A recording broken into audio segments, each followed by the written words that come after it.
My name is Lee and today we're going to look at the user interface for the Micro Arc Welder. Here is our menu bar. This is the home screen. Here is our micro mode. We use this for using very fine materials and very precise welding. Here we have our setup screen and this is used for setting up the machine. We also have a power saving mode and we can put the machine into standby, and here we are back in the home screen. On the left hand side we have all of our materials. So let's go ahead and select platinum. And as you see, the parameters have changed automatically. When we select our different material thicknesses, we got thick, we have thin.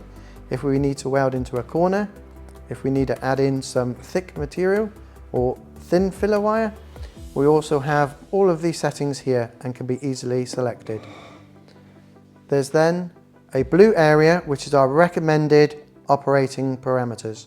There's also a red indication what are not recommended welding applications.